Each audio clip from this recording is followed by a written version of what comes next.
So let's get to our patient stories. We have three really great guests today.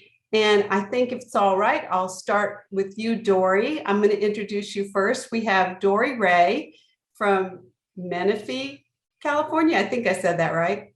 And Dorie has MPA. And what I'd like to do, since everybody's story about heart involvement is it's either directly affected their vasculitis or indirectly. And so it's best to just get the story straight from you. So Dorie, if you'll unmute yourself, we'd love for you to tell us your story. Thank you very much, Kathy. I appreciate being here.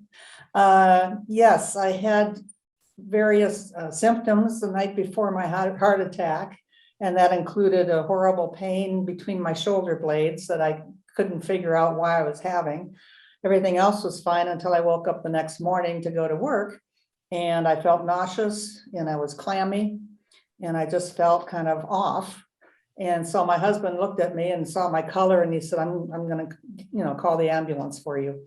And my family history has heart attacks in it. And so he knew my family history, which is why he insisted on calling the ambulance, which I'm glad he did.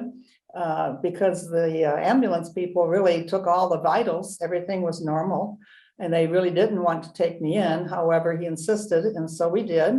And in the ambulance, I started feeling like I had a brick on my chest, like a very heavy cylinder type brick. I could hardly breathe with it. And so they got me into the hospital and at the emergency room. And of course, they did all their tests. Everything was normal. I told my husband to call my boss, let her know I was going to be maybe a little late for work. And then I remember my head flopping to the right and the green flat line, and I coded. And I was out. My heart stopped beating for 3.5 minutes. They brought me back. And of course, from there, I had a whole lot of attention from there. And so anyway, I wanted to just let you know that those were the symptoms that I had. And it polished off with me coming home after being in ICU for 3 days.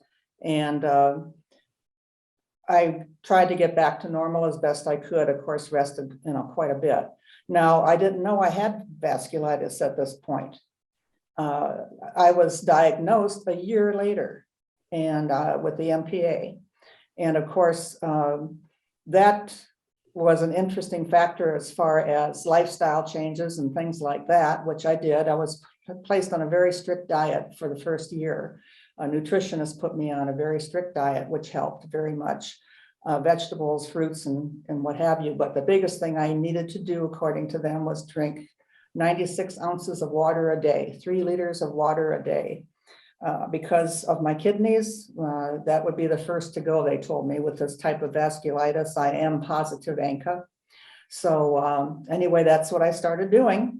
And it's helped me stay in remission, I believe.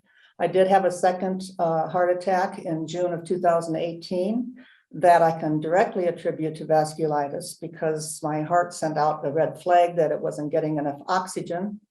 And I had a very stressful night the night before. And so once again, my husband called the ambulance, in I went, and yes, it was what they call a soft heart attack. So that's pretty much it in a nutshell for me.